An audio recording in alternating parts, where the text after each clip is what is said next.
اٹھائے گا اور پھر اسی کے پاس سارے لوگ پلٹائے جائیں گے۔ تو یہ لوگ مطالبہ کرتے اور کہتے کہ ان کے اوپر کوئی معجزہ کیوں نہیں نازل کیا گیا، تو فرمایا کہ اللہ تو معجزہ کرنے پہ ہر وقت جو ہے وہ قدرت رکھتا ہے، لیکن ان کی اکثریت اس بات کو سمجھتی نہیں ہے۔ پھر اشارہ کیا کہ بجائے اس کے کہ وہ معجزہ اتارے، حصی معجزہ کوئی، تم خود اپنے آمنے سامنے جو ہے دائیں بائیں غور کرو، دیکھو تو تمہیں بہت سارے معجزات نظر آئیں گے۔ فرمایا کہ وما من دابۃ فی الارض ولا طائر یطیر بجناحیہ الا امم امثالکم، یعنی کوئی بھی چوپایا جانور جو زمین پہ چل رہا ہے یا پرندے جو فضا میں اڑ رہے ہیں، یہ سارے جو ہے کیا ہے، تمہارے جیسے مخلوق ہیں، ان کے اوپر ذرا غور کرو۔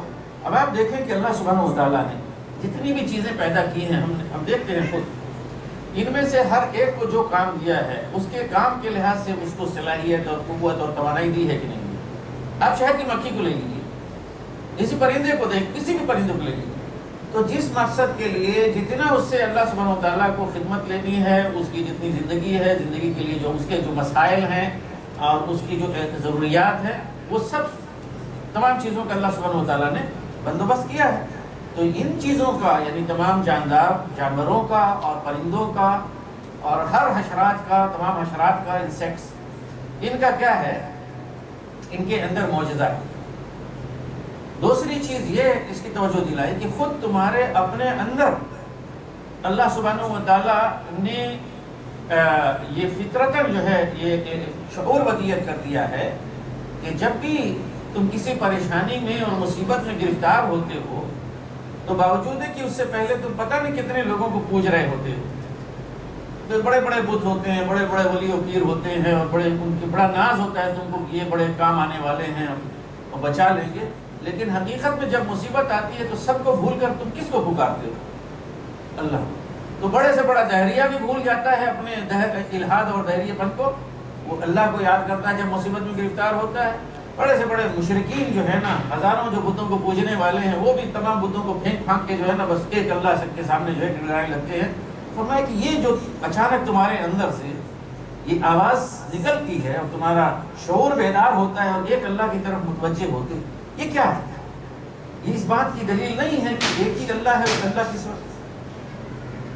کے سوا کوئی اور نہیں ہے۔ تو فرمایا کہ بلکہ تم اسی کو پکارتے، بل ایاہ تدعون فیکشف ما تدعون الیہ ان شاء وتنسون ما تشرکون، ایسے وقت میں، مصیبت کے وقت میں اسی کو تم پکارتے ہو، تو جس سے چاہتا ہے تو وہ مصیبت کو دور کر دیتا ہے جب تم اس کو پکارتے ہو، اور جب وہ دور کر دیتا ہے تو اس کے بعد پھر کیا ہوتا ہے؟ جب وہ دور کر دیتا ہے اس وقت دعا کرتے وقت اللہ کو پکارتے، وہ دور کر دیتا، اور ان تمام لوگوں کو، ان تمام بتوں کو، ان تمام معبودان باطل کو تم بھول جاتے ہو جنہیں تم نے اللہ کے ساتھ شریک ٹھہرایا تھا۔ تو حضرت اکرمہ کا قصہ بڑا مشہور ہے۔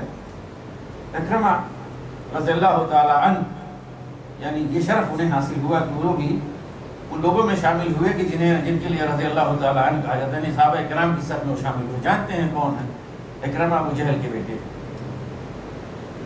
سب سے بڑا دشمن خدا اور دشمن رسول جو ہے ابو جہل، اس کے صاحبزادے اکرمہ، اور اکرمہ بھی اپنے باپ سے کم دشمن نہیں تھے، لیکن اکرمہ کی خوش نصیبی تھی کہ وہ زندہ بچے اور فتح مکہ کے وقت اپنی دشمنی کے پیش نظر، ایک تو یہ کہ دشمن تھے ہی، دوسرے یہ کہ ان کو یہ کبھی بھی توقع نہیں تھی کہ ہمیں اور حضرت محمد صلی اللہ علیہ وسلم میں کبھی دوستی یا مصالحت ہو سکتی ہے۔ فتح مکہ کے بعد تمام لوگ، رسول اللہ صلی اللہ علیہ وسلم نے اعلان کر دیا کسی کا کوئی مواخذہ نہیں ہے۔ اکرمہ بھاگ کھڑے ہوئے، پتہ کہ مکہ سے بھاگ کھڑے ہوئے، گئے جدہ، اور جدہ میں کوئی جہاز پہ سوار ہوئے کہ یہاں سے نکل چلے حبشہ وغیرہ کی طرف کہیں، جہاز میں سوار بھی ہو گئے، کشتی چلی آگے بڑھی، اتنے میں طوفان آیا بہت زوردار، تو اس وقت جتنے لوگ بھی اس میں سوار تھے کشتی میں یا جہاز میں، سب نے اس وقت کے جتنے فیمس وہ تھے نا لارڈ وغیرہ اور بت جتنے تھے، قبل صاحب ہیں اور لات اور عزا صاحبہ ہیں، اور جتنے بھی ہیں سب کو پکارنا شروع کیا، ہر ایک نے اپنی اپنی دیوی کو پکارا، لیکن وہ طوفان پڑتا گیا اور کچھ ہے کہیں سے کوئی مدد نہیں آئی۔ جب طوفان بڑھا اس طرح کی اب ہلاکت جو ہے یقینی ہے، تو سب نے کہا کہ بتوں کو چھوڑو، اب جو اصل پروردگار ہے اس سے دعا کرو۔ تو سب نے جو ہے دعا کرنی شروع کی، اللہ سے گڑگڑانا شروع کیا، تو اکرمہ کی آنکھ کھلی کہ وہ بندہ خدا کس کی طرف ہمیں بلا رہا ہے، وہ بندہ خدا ہمیں کس چیز کی دعوت دے رہا ہے؟ کیا یہی دعوت نہیں تھی کہ اپنے اللہ کو مانو، اللہ ہی کی عبادت کرو، وہی تمہارا رب ہے، وہی تمہیں مصیبتوں میں بچانے والا ہے؟ اور ان لوگوں کی یہ حیثیت جن کے لیے ہم لڑ رہے ہیں اور جن کے اوپر ہم جو ہے وہ ناز کرتے تھے، انہی کے لیے ہم نے ساری لڑائی مول لی، یہ ہمارے کسی کام کے نہیں، تو پھر ان کو پوجنے کا سوال کیا ہوتا ہے؟ انہوں نے اس کو چھوڑا، انہوں نے کہا کہ اگر اللہ نے اس عذاب سے بچا دیا، اس مصیبت سے بچا دیا، تو پھر جائیں گے اور محمد صلی اللہ علیہ وسلم کی خدمت میں حاضر ہوں گے اور کہیں گے کہ اللہ پر ایمان لاؤ۔ چنانچہ اللہ کرنا ہوا یہ کہ طوفان تھما اور جہاز آیا اور واپس آئے اور آ کے رسول اللہ صلی اللہ علیہ وسلم کی خدمت میں حاضر ہوئے، اور واقعہ یہ ہے کہ رسول اللہ صلی اللہ علیہ وسلم بہت خوش ہوئے ان کی آمد سے، اور اکرمہ نے حق ادا کر دیا۔ جتنی انہوں نے دشمنی کی تھی پہلے، اپنے اس ایمان کے بعد جتنی ان کو زندگی ملی، ان کی پوری زندگی لگاتار اللہ کی راہ میں جہاد میں ہوئی۔ اکرمہ کا بڑا اچھا مقام مرتبہ، اور رسول اللہ صلی اللہ علیہ وسلم نے منع کر دیا تھا کہ اکرمہ کے سامنے کبھی اس کے باپ کا جو ہے نا، جانتے ہیں باپ کون تھا، ابو جہل، کبھی اس کے باپ کا جو ہے تذکرہ نہ کیا جائے، اس لیے کہ بیٹا کوئی بھی ہو، اس کو یعنی اگر اس کے باپ کے نام سے کوئی اسے یعنی یہ چھیڑا جائے یا کوئی عیب دلایا جائے، عیب اس کی نشاندہی کی جائے، تو اس میں تکلیف ہوتی ہے۔ رسول اللہ صلی اللہ علیہ وسلم نے کبھی اس کا تذکرہ ہی نہیں کیا۔ تو بہرحال اکرمہ اسی اس میں جو ہے نا اسی طرح سے وہ دامن اسلام میں آئے۔ پھر آگے فرمایا کہ جن قوموں کے پاس ہم اپنے رسول بھیجتے ہیں تو رسول کی بعثت کے ساتھ ساتھ ان قوموں کو ہم مصیبتوں میں یا تنگیوں میں گرفتار کرتے ہیں تاکہ ان کے اندر تضرع اور گریہ وزاری پیدا ہو، خشوع اور خضوع پیدا ہو، یعنی ماحول بھی ہم بنا دیتے ہیں سال کا۔ تو فرمایا کہ کیوں نہ ایسا ہوا کہ جب ان کے پاس ہمارا عذاب آیا یا ہماری طرف سے سخت حالات آئے تو کیوں نہیں انہوں نے گڑگڑانا شروع کیا، کیوں نہیں انہوں نے منت اور عاجزی کی اللہ سبحانہ و تعالیٰ کے سامنے؟ ایسا نہیں کیا، بلکہ ہوا یہ اس کے برعکس ان کے دل سخت ہو گئے اور جو کچھ وہ کر رہے تھے اسی کو شیطان نے خوشنما بنانا شروع کر دیا۔ آپ دیکھتے ہیں گمراہ لوگوں کو شیطان ان کی پیٹھ ٹھوکتا ہے، نہیں جو تم کر رہے ہو بس یہی بہتر ہے، تو ہر آدمی اپنی گمراہی پہ پھولا نہیں سماتا۔ تو پھر فرمایا کہ اللہ سبحانہ تعالیٰ کی یہ سنت ہے، یہ قانون ہے، انبیاء کی بعثت کے ساتھ حالات تھوڑا سخت اور مشکل ہوتے ہیں تاکہ لوگوں کے اندر از خود اللہ کی طرف مائل ہونے کا داعیہ اور جذبہ پیدا ہو۔ لیکن جب ایسا نہیں ہوتا، ان کے دل سخت ہو جاتے ہیں، تو اس کے بعد ایک مدت تک ان کی آزمائش ہوتی ہے، اس کے بعد یعنی سختی کے ساتھ، اس کے بعد کیا ہوتا ہے کہ اللہ سبحانہ تعالیٰ حالات بالکل بدل دیتے ہیں۔ فراوانی مال و دولت کی ریل بیل یہاں وہاں سے ہر طرف سے آ رہا، تو وہ اور پھر ڈھیٹ ہو جاتے ہیں کہ کیا ہمیں ڈرا رہے تھے اس چیز سے، یہ تو اور الٹا جو ہے ہمارے پاس مال و دولت میں اضافہ ہوتا چلا جا رہا ہے۔ فرمایا کہ فلما نسوا ما ذکروا به فتحنا علیہم ابواب کل شیء، ہر چیز کے دروازے ہم کھول دیتے ہیں، حتی اذا فرحوا بما اوتوا، یہاں تک کہ جب وہ بالکل مگن ہو جاتے ہیں اس مال و دولت میں اور اس منصب اور جو کچھ بھی انہیں ملا اس میں، جب وہ خوش ہو جاتے ہیں اور اترانے لگتے ہیں، اخذناہم بغتۃ فاذا ہم مبلسون، تو ہم اچانک ان کو دھر لیتے ہیں، پکڑ لیتے ہیں اور پھر ہر طرف سے کیا ہے مایوس ہو جاتے ہیں۔ آگے یہ دہانی کرائی اور بتلایا کہ اگر اللہ تمہاری سننے اور دیکھنے کی صلاحیتیں چھین لے اور دلوں پہ مہر لگا دے تو ہے کوئی اور اللہ کے سوا کوئی اور خدا ہے کہ جو اللہ کے تمہیں یہ دے؟ یقیناً نہیں ہے۔ پھر اگر اللہ کا عذاب آئے اچانک یا اعلان کھلا تو بتاؤ کہ عذاب میں کون لوگ گرفتار ہوتے ہیں ظالموں کے سوا؟ ظالم لوگ مارے جائیں گے۔